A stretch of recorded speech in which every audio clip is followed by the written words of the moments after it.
Not today. Not for you. The words sliced through the air. Dismissive. Public. Humiliating. A black woman, calm, dignified, was told she didn't belong in first class. Not because of policy. Not because of a mistake, but because the system was built to doubt her. Was it a glitch? A misunderstanding? Or was it something uglier, written deep into the way this system worked? The crowd watched, in silence. Some whispered, some recorded, but no one stepped forward. The scene was painfully familiar to anyone who has ever been treated as less than they deserved. What no one at Gate 14 knew was this. Within 7 minutes, everything would change. The airline that denied her dignity would discover she wasn't just a passenger. She was their new owner. History was about to shift right there, before the plane even left the ground. So, let me ask, where in the world are you listening from tonight? Make sure you subscribe, because this is one story you won't want to miss. And now, let's begin. Ma'am, this line is for premium passengers only. The words sliced through the noise of the terminal, sharp and dismissive. Gate agent Janet Collins didn't bother lowering her voice. Her palm pressed flat against the counter like a stop sign barring the way. Around them, travelers shuffled forward with rolling bags and phones glowing with boarding passes. But now, every head in earshot turned toward the tall black woman standing at the front of the line. Camille Johnson adjusted the strap of her leather tote. She wore a navy cardigan, crisply pressed jeans, and spotless sneakers, simple, neat, nothing flashy. Her hair was pulled into a bun streaked with gray, a quiet mark of elegance. Her clothes didn't scream executive, but her presence carried weight. "I believe this is the right line," Camille said calmly, sliding her boarding pass across the counter. "C2A. Upgrade confirmed yesterday." Her smile was tight, her eyes cold. "I'm sorry, ma'am. You're mistaken. This lane is for titanium members only." "I am a titanium member." A snicker rippled from somewhere in line. A man in a baseball cap muttered, "Yeah, right." Camille ignored him. Her gaze stayed fixed on Janet. "Would you check your system again?" Janet hammered at the keyboard, frowning as though the monitor itself were lying. "It shows economy. Row 27. Middle seat. I can't let you board here." A younger agent, Brian Torres, leaned closer. He hesitated after one glance at the screen. "Janet, maybe. She's not listed," Janet snapped. 15 years at this gate, and I know when someone's trying to push their luck. Camille tilted her head slightly, her voice steady. "I used points for the upgrade last night. If you look carefully, you'll see the confirmation." Janet's lips pressed thin. "I don't know what card you used, but people often misunderstand how our tiers work. These upgrades are highly restricted. Maybe you thought you qualified, but clearly you didn't." A low murmur spread through the line. Several phones tilted upward, red lights winking as cameras rolled. A college girl whispered, "She literally showed them her seat. Why are they arguing?" Another voice muttered, "She doesn't look like she belongs in first." Camille inhaled deeply, chest rising, then falling. No shouting, no anger. "I do belong here. Please check again." Janet's smile hardened. "Ma'am, there's no need to make this difficult. People in your situation often think a credit card perk makes them entitled to first class, but that's not how this works." The phrase landed with weight. People in your situation. A young man holding up his phone whispered, "You hear that?" Loaded. Light struck Camille's wristwatch. Gold. Handcrafted. Unmistakably expensive. Those who noticed exchanged quick looks. That was no trinket for someone fumbling with loyalty perks. Brian shifted uneasily. "Janet, maybe we should... Security's nearby." Janet cut him off. "We can't hold up the line for every confusion." Her tone made the meaning clear. Confusion meant you don't belong. An older white woman tugged at her husband's sleeve, whispering, "This is embarrassing. Why won't they just let her board?" Camille calmly pulled a slim card holder from her bag and slid a sleek metal card across the counter. Titanium Elite. Verified. Would you like to scan it? Janet picked it up gingerly, squinting at it as if it might be counterfeit. These can be ordered online now. You can't expect me to trust this. The crowd gasped softly. Phones tilted higher. Camille remained unshaken. She set her ID beside the card. Camille Johnson. Member number. Ending in 7,329. Cross-check it. Brian's eyes darted as he searched the system. At last he nodded. Voice low. Apologetic. It matches. Janet's jaw tightened. System must have glitched. Still, we can't just hand out premium boarding to anyone waving a card. A businessman in line finally spoke. She's showing ID and the card. What more do you need? Janet's voice turned icy. Sir, this is between us and the passenger. Please step back. Camille stood motionless, her eyes the only thing moving, sweeping across the rolling cameras. The whispers, the stiff posture of staff, the silence stretched taut as a wire. Her phone buzzed. A notification lit the screen. Board meeting rescheduled. Emergency session. Conference room B. A woman behind her caught a glimpse. Frowning. Who gets economy seats while juggling emergency board meetings? Janet crossed her arms. Ma'am, last warning. Step aside, or I'll call airport security. The line had frozen. Every phone captured each word. Camille lifted her chin. Her voice calm, almost too quiet. Call them. The murmurs swelled. She's not backing down. She doesn't need to. Look at her. She's in control. Camille leaned forward, her words carrying just far enough. But before you do, ask yourself if you're absolutely certain. Because once you make that call, there is no undoing it. The sentence hung heavy, like thunder waiting to split the air. Janet blinked, suddenly unsure, though pride held her firm. Security will handle this. Camille stepped back half a pace, hands folded in front of her, serene. But her eyes caught the cameras, glinting not fear, not surrender, calculation. And in that suspended pause, everyone watching knew this was not an ending. This was only the beginning. The crowd pressed closer without moving. The line had stopped, and no one seemed to mind missing their boarding call. What mattered now was the drama at the counter. Phones hovered like moths, circling a lamp, capturing every angle. Did you hear what she said? A young woman whispered to her boyfriend, eyes glued to Camille.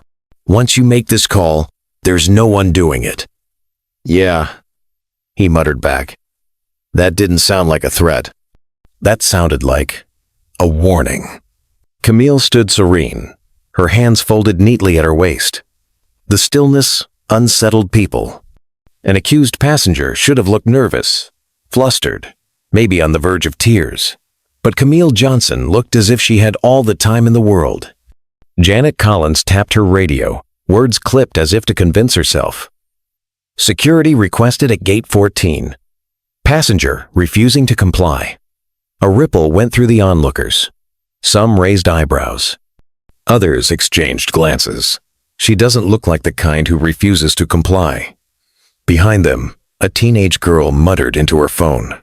Okay, we're live at gate 14. This woman's showing ID, boarding pass, titanium card, everything, and they still won't let her through. Tell me this doesn't look shady. Her chat window scrolled fast.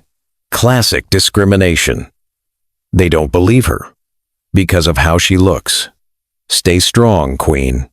Brian Torres, the younger agent, bent toward Janet, voice low but not low enough. Maybe we should just let her through until... Absolutely not, Janet hissed. If she gets away with this, anyone will try. Gets away with what? Camille asked softly. She didn't raise her voice. She simply turned her gaze to Brian, her tone an inquiry more than a protest. "I'm standing here with proof. Why call this getting away with something?"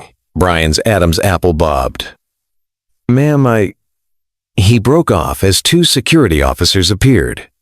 One, tall and broad-shouldered, moved with the weary calm of someone who'd broken up too many arguments. The other, a younger black woman with tight braids, scanned the scene with sharp, alert eyes. "What's the issue?" the older officer asked. Janet jumped in, passenger refusing to step aside, claims an upgrade she doesn't have. Camille extended her documents: boarding pass, loyalty card, ID. "Would you please take a careful look?" The younger officer, Daniels, accepted them. Her expression changed almost instantly, subtle but visible. She passed them back to her partner. "It's all valid," she said flatly. Janet frowned. "No, check the system." "She's economy. Row 27. But Daniels didn't look at the system. She looked at Camille. The woman's calm breathing, her gold watch, the precision of her words. Daniels had seen enough bluffs. This wasn't one. From the side, the live streaming student whispered, "Y'all, she just handed them documents." And the security chick's face changed. Something's off. Something big. Meanwhile, Camille's phone buzzed. She glanced, thumb sliding over the screen. A single message appeared. "Board assembled. They're waiting." She locked it before anyone else could see. But a businessman leaning against a pillar caught enough to raise his eyebrows. He mouthed, "Board assembled?" He whispered to the woman next to him. What kind of passenger has a board meeting during boarding? The whispers multiplied. "She's too calm. Look at her shoes, those aren't cheap." Didn't she say something about, "Once you make this call, there's no undoing it"? Who talks like that unless they know they've got power? Janet tried to regain ground. "Ma'am, I'm giving you one more chance. Step out of line or be escorted out." Camille didn't budge. Instead, she pulled a slim leather folder from her tote and set it on the counter with quiet precision. The gesture shifted the atmosphere. "What's in that?" someone whispered. "She's got receipts. She's got more than receipts." Another muttered. Janet stiffened. "What's this supposed to prove?" Camille finally let a small smile curve her lips. "That depends," she said, her voice measured, "on whether you want the truth here, in front of all these witnesses, or in a more private setting." The businessman muttered, "What the hell is happening? Who is she?" The murmurs grew louder. "She's not just some traveler. She must be connected. No one that calm is powerless." Even Officer Daniels tilted her head, studying Camille with new curiosity. "Ma'am," she asked carefully, "do you work in government?" Camille shook her head once. No elaboration. "Not exactly." Brian looked like he wanted to speak, but Janet's glare silenced him. Then Camille's phone buzzed again. She read the screen, this time speaking aloud, so the closest onlookers could hear. "Reschedule confirmed. Acquisition committee on standby." She slid the phone away, as if she'd read a weather update. A hush spread. Someone whispered too loudly, "Did she just say acquisition committee?" Another hissed, "She's buying something." Who buys something in the middle of an airport argument? Every phone in the area tilted closer. Microphones hungry for truth. Janet faltered. For the first time, her certainty cracked. "Ma'am, I don't know who you think you're—" Camille's gaze snapped to her, sharp enough to slice. "Think I am? No. The question you should be asking," she said, lowering her voice so the crowd leaned in, "is who I actually am." The silence that followed wasn't just silence. It was a weight, stretched tight, demanding breath from everyone listening. The college girl's live stream caught the exact moment the room shifted. Thousands of viewers typed furiously. Who is she? Acquisition committee? This woman's not playing around. The businessman whispered again, half to himself, half to anyone who'd listen. I don't think she's here to argue about an upgrade. I think she's here to prove a point. And just like that, the question spread from whisper to murmur to chorus. Who exactly is Camille Johnson? The security officers hadn't moved her yet. They stood near, watchful, but something in Camille's presence made them hesitate. The gate, once noisy with rolling luggage and announcements, had quieted to a hush, broken only by whispered theories. Acquisition committee, a young man repeated into his phone, streaming live. She literally said acquisition committee. Who says that at a gate check-in? Janet Collins, flustered but unwilling to back down, tried to force authority into her voice. Ma'am, we've been over this. You don't have the seat you claim. This performance doesn't change anything. Camille didn't answer. She scrolled her phone, tapped, and lifted it to her ear. Her voice was steady, low, but loud enough to carry. Yes, she said. It's me. Begin without me. I'll join in 2 minutes. The crowd tensed.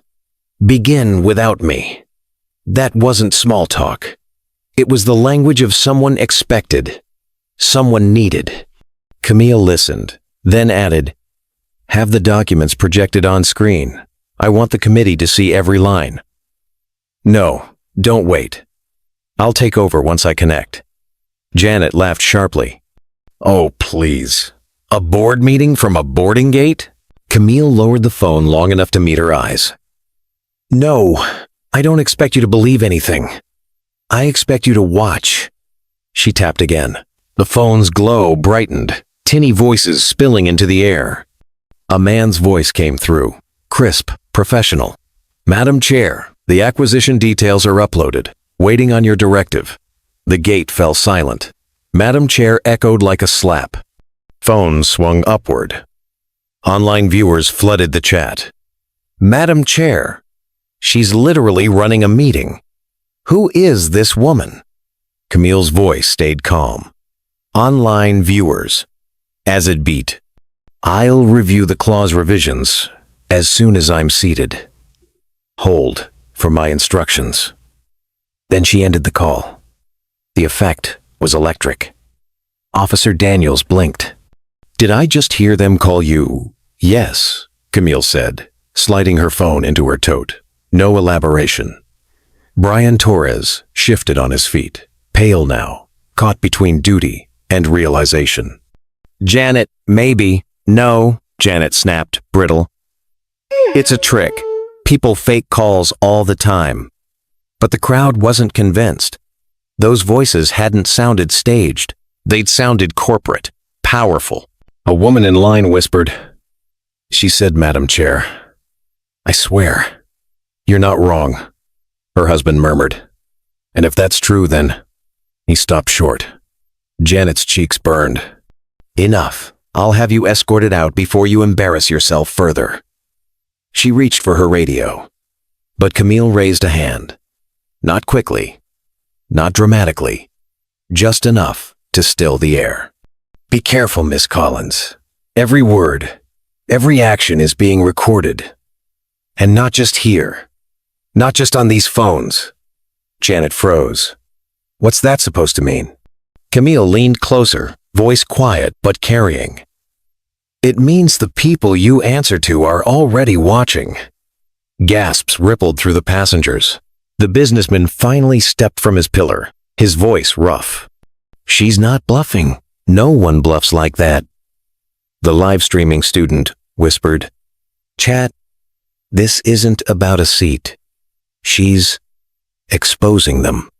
Camille tucked the leather folder into her tote. I told you before, once you make the call, there's no undoing it. And you made it. Janet's lips parted, but nothing came out.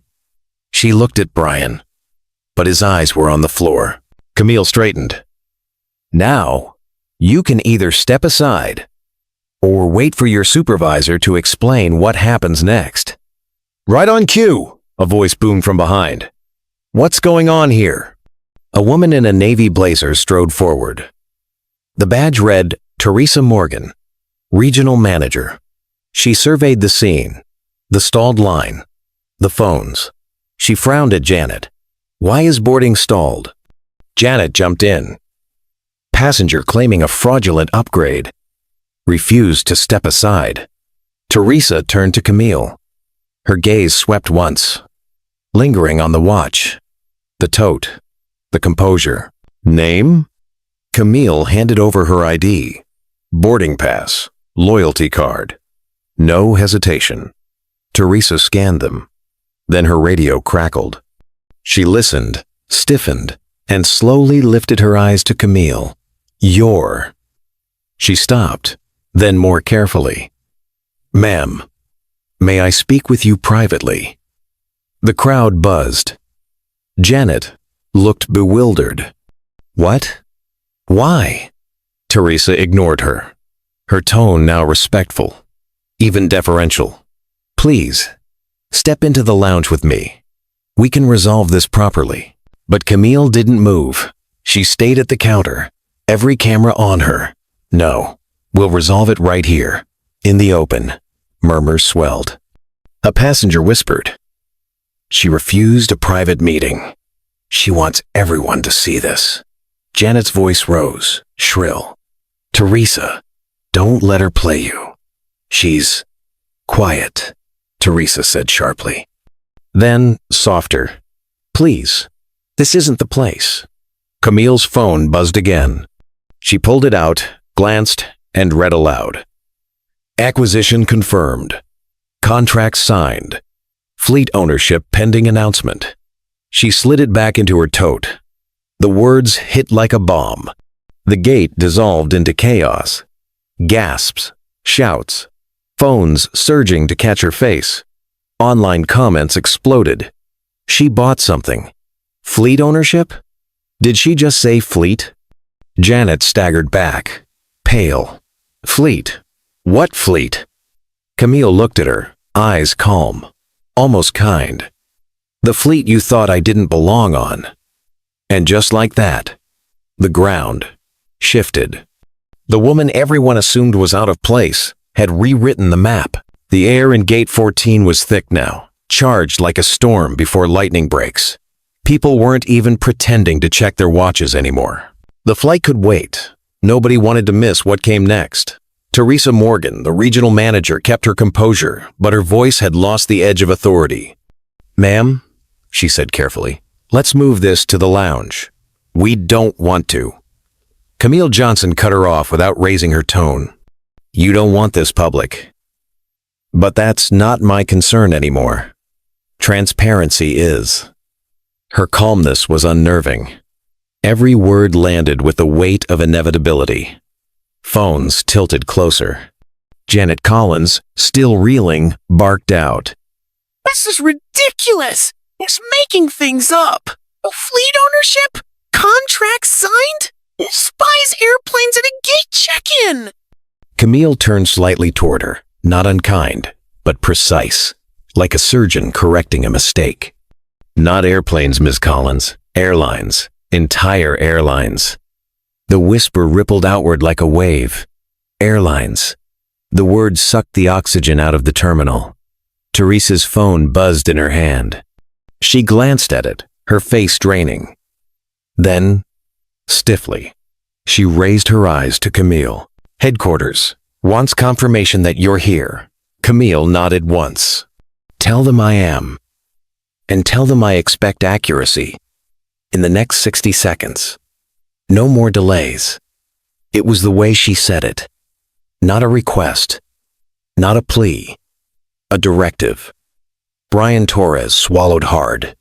He'd been silent for minutes, but now he whispered, Janet, she's not here to argue about a seat. She's here to trigger something. Janet spun on him. Don't be ridiculous. But her voice cracked, betraying the fear creeping in. The older security officer shifted his stance. Ma'am? He said to Teresa, should we Stand by, Teresa interrupted quickly. Her eyes stayed fixed on Camille. Camille drew out her leather folder again, but this time she opened it. Not all the way, just enough for the glint of embossed seals and signatures to flash under the fluorescent lights. What I carry in here, she said, voice low, doesn't just prove a seat assignment. It resets systems. Every head leaned in, though she hadn't raised the folder high. Systems, she continued, are what keep people like Ms. Collins convinced they have power. A boarding list, a glitch in software, a uniform.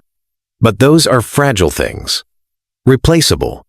What matters is who writes the policies, who signs the contracts, who owns the names on those uniforms. Her gaze swept the crowd. It was calm, deliberate. That's why I'm not here to argue. I'm here to activate. Teresa's phone buzzed again. This time she answered. Yes, this is Morgan. A pause. Then her eyes flicked wide. Yes, she's here. Standing in front of me right now. Another pause. Understood. She ended the call with trembling fingers. For a long moment she didn't move. Then she turned back to Camille. Her voice hushed. They've confirmed. Headquarters is aligning. The businessman by the pillar let out a low whistle. She really did it. She's not bluffing. Camille slid the folder back into her tote, motion smooth as ever. You see, she said softly, when systems align, seats don't matter. Rows don't matter. What matters is direction. The younger passengers in line were buzzing, their live feeds exploding. One girl whispered into her mic, "She literally just said she's here to activate systems." This is history. This is bigger than a flight. Janet tried one last time, her face pale but stubborn. Even if you are who you say, you can't just walk in here and start giving orders. Camille's eyes locked on hers, calm and steady. I don't start giving orders. I finish them. And the first change begins now. The crowd gasped again. It was no longer a standoff over a seat. It was the opening move of something far larger, a game whose rules had already shifted while everyone was still trying to catch up. The hum of the terminal changed. It wasn't just noise anymore. It was tension, curiosity, the sound of strangers realizing they'd stumbled into something much bigger than a delayed flight. Phones kept recording, feeds multiplying. "Chad, are you hearing this?" one live streamer whispered. "She's literally talking about activating systems." And the manager just admitted headquarters called her. Teresa Morgan stood stiffly, her hands clasped together to hide the tremor in her fingers. She'd been with the airline for nearly 20 years. She'd seen angry customers, entitled passengers, even celebrities who threw tantrums, but nothing like this. Nothing where the air itself felt like it was bending around one person's presence. Camille Johnson hadn't raised her voice once. She didn't need to. Every word seemed amplified by the silence of those desperate to catch it. A ping came from Teresa's tablet. She checked it quickly, then paled. The screen lit with a notification. Emergency directive. Awaiting Madam Chair's confirmation. She looked up at Camille. Her lips parted, but no words came. Janet Collins, still unwilling to surrender, tried to lean over the tablet. "What is it?" she demanded. Teresa angled it away. "Not for you." That tiny gesture told the crowd everything. Whispers shot through the line. She's not just talking. It's real. Headquarters is calling her Madam Chair. Wait, is she their boss? Camille moved no closer, no further. She simply stood, one hand resting lightly on her tote, her posture serene. "When a system sends a directive," she said, "it isn't random. It's acknowledgement, a correction in progress." The businessman who'd been skeptical before shook his head, muttering, "I thought she was bluffing. But no, this is corporate. You don't make up language like that." Officer Daniels, who had been studying Camille quietly, finally spoke. "Ma'am, what exactly is your role here?" Camille turned to her, her tone steady, deliberate. "My role is to ensure accountability. Nothing more, nothing less," Janet scoffed. "Accountability? This is performance theater." But before she could finish, another ping echoed across the counter. Brian Torres glanced at his terminal. His eyes widened. Teresa? You need to see this." Teresa stepped forward, scanned the screen, and her face went ashen. Then she looked back at Camille with a mixture of dread and awe. "It's an internal broadcast," she whispered. "System-wide notification. They just announced a shareholder shift." The words rang through the crowd. "Shareholder shift. Shareholder?" Someone repeated. "She owns stock." "Not stock, control." Another corrected. Camille inclined her head, acknowledging without gloating. "The first wave," she murmured. "Recognition spreads fast once the truth is documented." The live stream chats exploded. "She owns them. This is bigger than just one airline. We're watching power change hands in real time." Janet's voice cracked as she tried one last defense. "Even if you have shares, that doesn't mean you control this gate." Camille finally shifted her eyes to meet hers directly. "Miss Collins, this gate is not the point. The gate is a doorway. What matters is who owns the building, the keys, and the authority to decide who walks through." Her words hung like a verdict. Teresa closed her tablet slowly. She turned to the staff, her voice quiet but firm. "Boarding is suspended until further notice." The passengers gasped again. For a moment, it felt like the airport itself had frozen. Camille gave a single nod, as if the decision had been inevitable. She didn't celebrate. She didn't even smile. She simply stepped back half a pace, letting the silence do its work. Every pair of eyes followed her. The mystery wasn't solved. Not yet. But the outline of the truth was undeniable now. This wasn't a woman asking for respect. This was a woman who already had it written into the very systems around them and was calmly waiting for everyone else to catch up. For a long beat, no one moved. The hum of the airport boarding announcements, rolling luggage, the faint music from nearby shops seemed muffled, swallowed by the heavy silence circling Gate 14. Every camera phone pointed at Camille Johnson, every eye tracking her stillness as though she might flick her hand and change the world. Teresa Morgan stood near the counter, her tablet pressed tightly to her chest. She was pale now, voice thin when she spoke. "They've suspended boarding across the entire terminal." The passengers gasped in unison. "The entire terminal?" someone muttered. "For one woman?" "It's not for one woman," another whispered back. "It's because she's in charge." Janet Collins tried to protest, though her voice lacked the conviction it had before. "That's impossible. Protocols don't bend for passengers." Camille's eyes shifted toward her, calm but sharp. "You're right," she said softly. "Protocols don't bend for passengers. They bend for ownership." Phones tilted forward, catching every syllable. Online, comments raced across live streams. She said ownership. Confirmed. "She's not bluffing. Airline about to implode." The older security officer cleared his throat, nervous. "Ma'am, what exactly are we supposed to do here?" Camille didn't flinch. "Stand by," she replied simply. "Change requires precision, and precision takes a moment." Another ping erupted from Teresa's tablet. She hesitated before turning the screen outward, as if revealing classified secrets. A message glowed in bold text. "Emergency board session in progress. Await directives from Madam Chair." The crowd collectively inhaled. Brian Torres whispered under his breath, too low for his supervisor, but just loud enough for passengers nearby. "She's already giving directives." "This isn't a standoff anymore, it's takeover."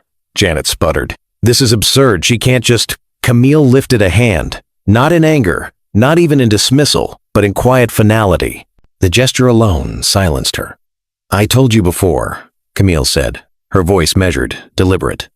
There is no undoing once the call is made. You wanted this escalated. And now... She paused, her eyes sweeping the crowded gate. Now, you'll see what escalation means. At that, her phone buzzed again. She glanced at the screen and read aloud. Transfer complete. Voting rights secured. She lowered the phone, folding it gently back into her tote. Gasps broke through the crowd. Someone shouted, Voting rights? She owns their board. A teenage live streamer turned her camera to her own shocked face. Guys, are you hearing this? She literally just confirmed board voting rights. That means control. Teresa took a step closer, her voice low, almost pleading. Ma'am, what are you going to do? Camille's gaze didn't waver. She looked directly at the staff, at the guards, at the passengers who'd been watching her every breath. What I was always going to do, she said evenly. She allowed the silence to stretch, the suspense to coil tight around the moment. Dozens of phones leaned closer, hungry for the words. Finally, she spoke, her voice like a gavel. And from today on, I give the orders. The crowd erupted. Gasps, shouts, the frantic clatter of keyboards as live stream chats exploded. Even the security officers froze, caught between instinct and the dawning recognition that they'd just witnessed a shift in power larger than anything they were trained to handle. Janet stumbled back against the counter, her mouth opening and closing, no sound emerging. Teresa's hands shook as she gripped her tablet tighter, her eyes darting between the message on the screen and Camille's steady gaze. The cliff edge had been reached. The next step, everyone knew, would not just change a boarding line. It would change the entire airline. The terminal was no longer a terminal.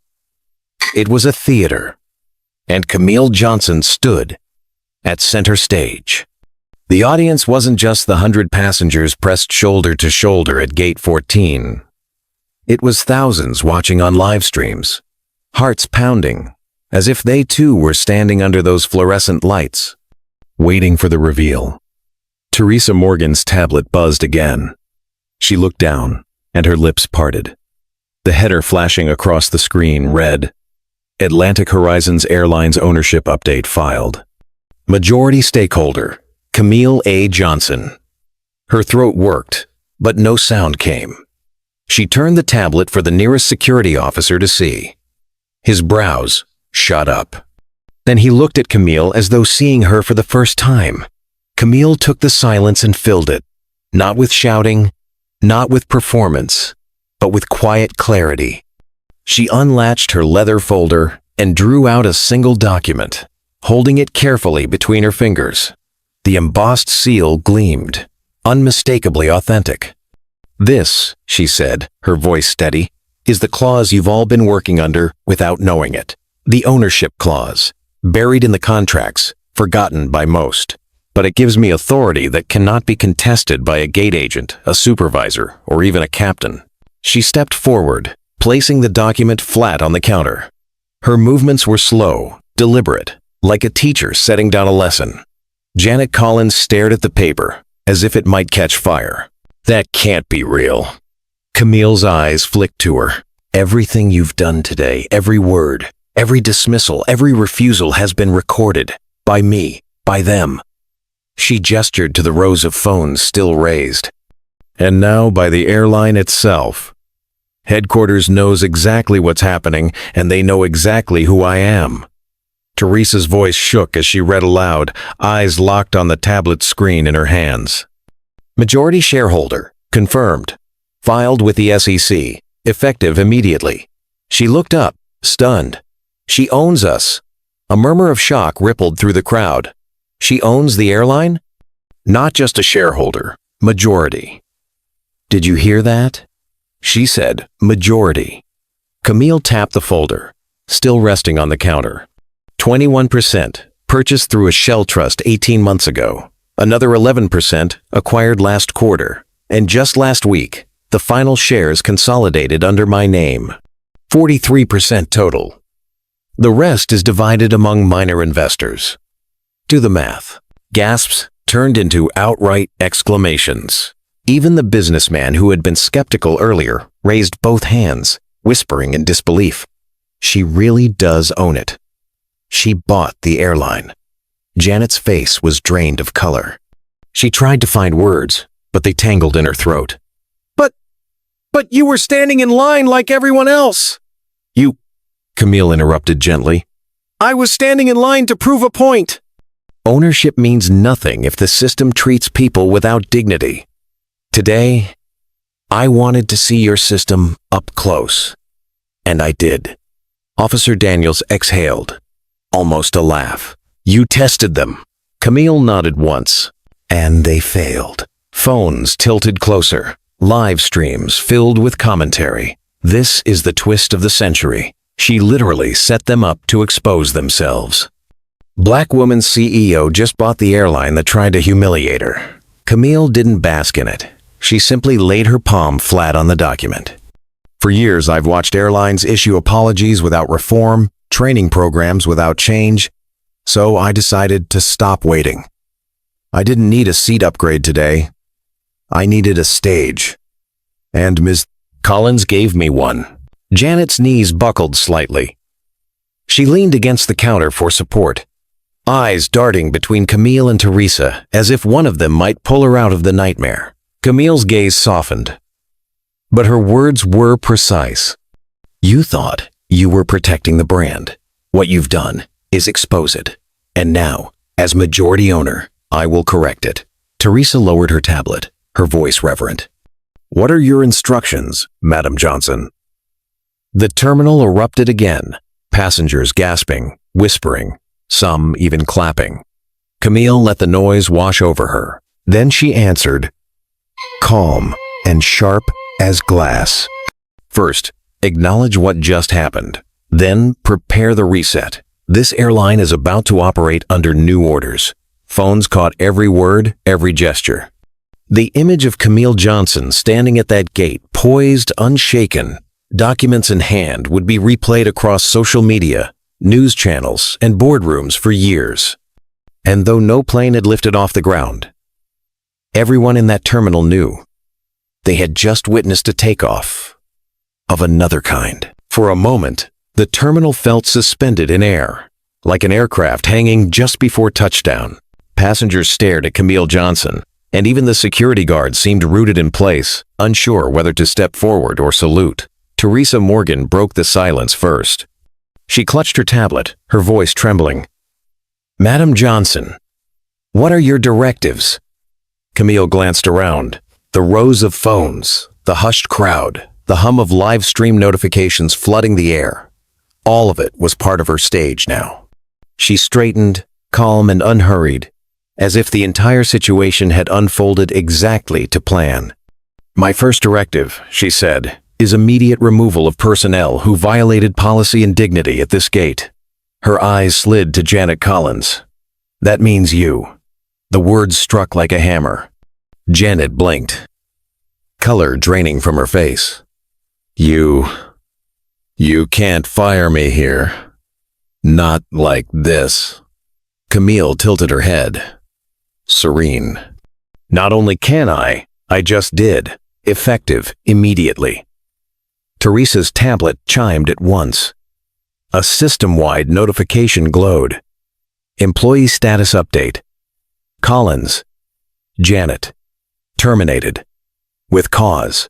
Gasps erupted. The crowd swelled forward. Someone whispered, she really just fired her in real time.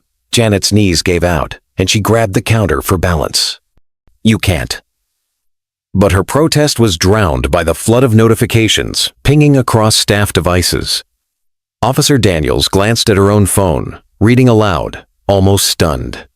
Directive acknowledged. Payroll access revoked. Badge deactivated. Janet's badge, clipped at her chest, beeped softly and went dark. The crowd exploded with noise. Cheers. Whispers. phones catching the exact second a gate agent lost her authority. Camille didn't raise her voice to be heard over it. She simply continued. Second directive, retraining. Every frontline employee will undergo mandatory bias education. No exceptions, no delays. The program begins today. Brian Torres looked down at his terminal. His screen flickered, then refreshed. He whispered to Teresa, "It's already in the system. Mandatory modules uploaded." Teresa's head jerked up. "Already?" How Camille met her eyes. "I've been preparing this longer than you've been resisting me." The words landed heavy. Undeniable. A businessman in the crowd muttered into his phone, "This isn't reform. This is revolution." Camille wasn't finished. She placed her hand back on the counter, leaning just slightly forward. Third directive, transparency. From this day forward, all discrimination complaints will be logged in a public database, updated weekly. No more shadows. Teresa's tablet chimed again, displaying the update in bold. She swallowed. System reset confirmed. The dominoes were falling, one after another. Fast and unstoppable. Janet finally found her voice, shrill and broken. "You're destroying everything. You'll ruin this airline." Camille turned to her, gaze sharp but not cruel. "No, Miss Collins. I'm saving it. Dignity doesn't ruin businesses. Corruption does. Neglect does. And now that ends." The crowd erupted into applause this time, genuine and sustained. Even strangers clapped, their phones still raised, their cheers echoing through the gate like the roar of an engine. Camille let it crest before she spoke again, her tone steady as iron. "This isn't retaliation. It's realignment. Every domino that falls makes room for something stronger, fairer, safer." Teresa lowered her tablet, her voice quiet, almost reverent. "Your directives, they're already system-wide." It's like the entire airline flipped a switch. Camille gave the faintest nod. Exactly. The reset isn't coming. It's here. And in that instant, everyone in the terminal, from passengers clutching carry-ons to managers gripping tablets, understood they weren't just watching a passenger fight for a seat. They were watching an empire reprogram itself in real time. By the time Camille Johnson stepped into the airline's executive conference room, the energy felt nothing like a corporate meeting. The long mahogany table gleamed under harsh fluorescent lights, but every chair around it was filled with executives whose faces were tight, pale, restless. Screens lit up along the wall, broadcasting live metrics, passenger complaints flooding in, stock prices tumbling, hashtags climbing by the minute. The airline wasn't just in crisis, it was on trial, and the world was watching. "Madam Johnson," said Patricia Lang, the interim CEO, rising halfway before sinking back into her chair. "We've convened the emergency session you requested." Camille set her tote down with deliberate care. She didn't raise her voice. She didn't need to. "Good. Let's begin with the facts." She gestured, and a junior analyst connected her tablet to the display. Numbers filled the screen. Discrimination complaints filed last year, 312. Industry average, 174. Settlement costs, paid out quietly, 42 million. The executives shifted uncomfortably. Camille's tone was clipped, surgical. "You've known these numbers. You've buried them. That ends today." The airline's general counsel cleared his throat. "With respect, disclosure at this scale isn't optional." Camille interrupted smoothly. "We are not negotiating whether transparency happens. We're deciding how fast." Her fingers tapped, and another slide appeared. A 3-tier reform plan. Immediate bias retraining for every employee, top to bottom. Creation of a third-party reporting system, anonymous, external, immune from internal cover-ups. Executive compensation tied directly to measurable diversity and inclusion outcomes. The CFO spoke up, his tone brittle. "This could cost millions." "Investors won't investors," Camille cut in. Care about stability and growth. Right now, you have neither. But reform builds confidence. Her eyes flicked to the live stock ticker. It was still sliding downward. Unless, of course, you'd prefer I divest my 43% stake and let your competitors reap the benefits. The room froze. They all knew it wasn't an idle threat. Finally, Patricia Lang raised her hands. All right, you have consensus. Implement the reforms, effective immediately. Camille nodded.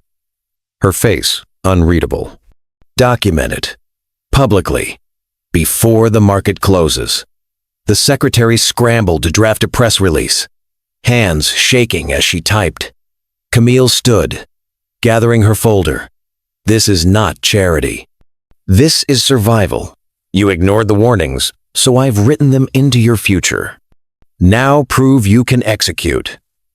As she turned to leave, the screen behind her refreshed, broadcasting breaking news already spreading. Atlantic Horizons announces sweeping reforms after shareholder takeover.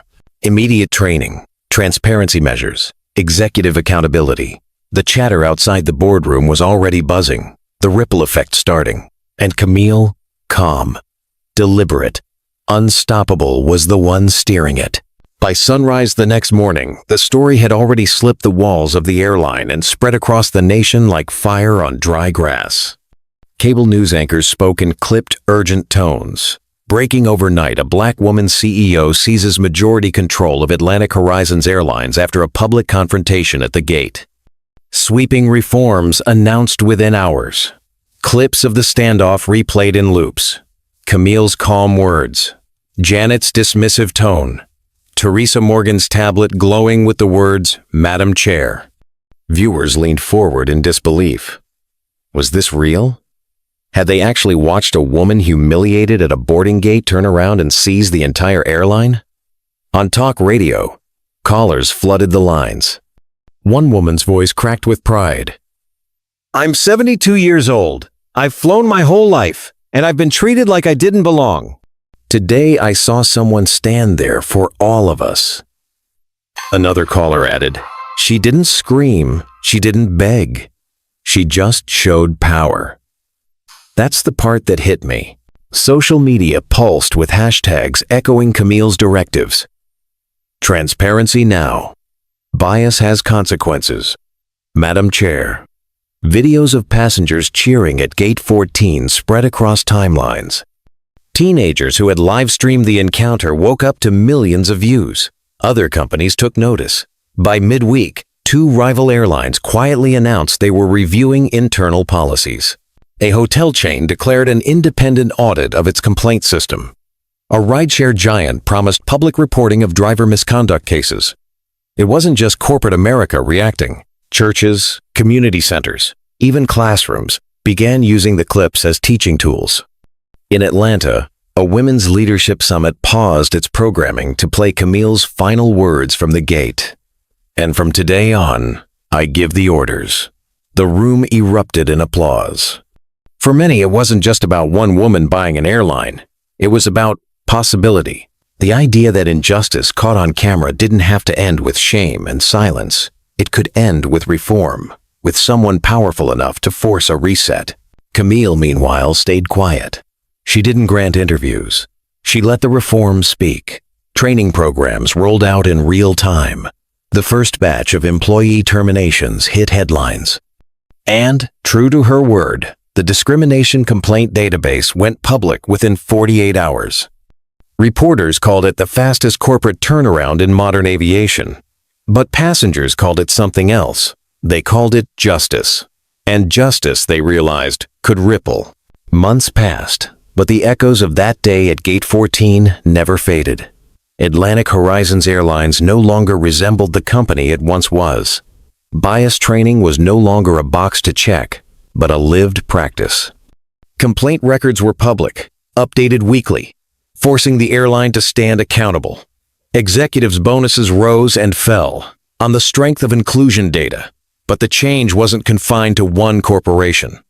It spread like steady ripples across a pond. Universities cited the Gate 14 incident in business ethics courses. Advocacy groups used it as a case study on accountability.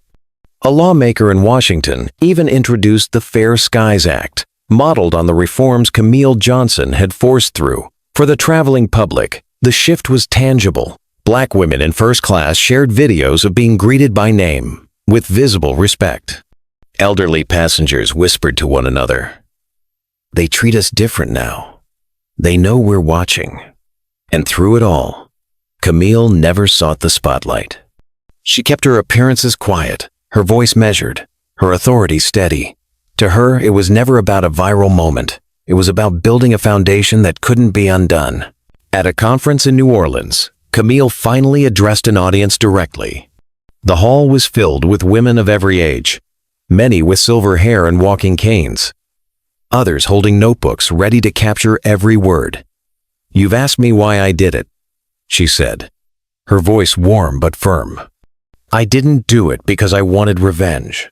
I didn't do it because I wanted applause. I did it because I wanted a future where no one could be humiliated for simply existing in a space they earned."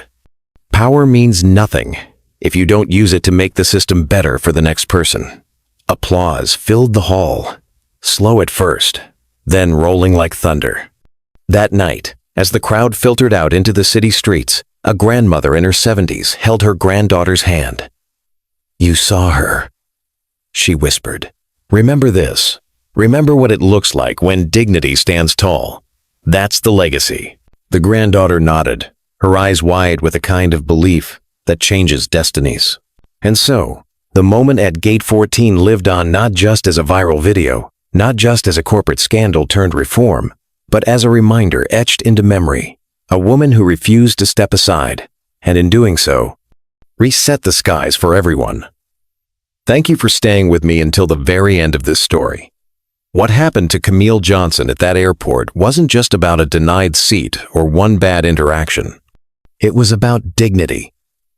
Too often, women of color, especially older Black women, have been told to wait quietly, to accept less than what they've earned.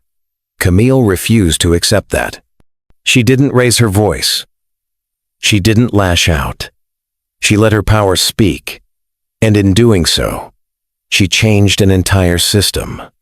The lesson here is clear. Injustice doesn't have to be the final word. Sometimes, what looks like a setback is the stage for something much greater. Camille turned humiliation into legacy. And that's a reminder for all of us. No matter our age, our background, or how many times we've been told no, that we are never powerless when we know our worth. If this story moved you, I'd love to hear your thoughts. Drop a comment below. Share this video with someone who needs the encouragement. And don't forget to hit like and subscribe. Together, we can keep lifting up stories that prove justice is possible and power is ours to claim.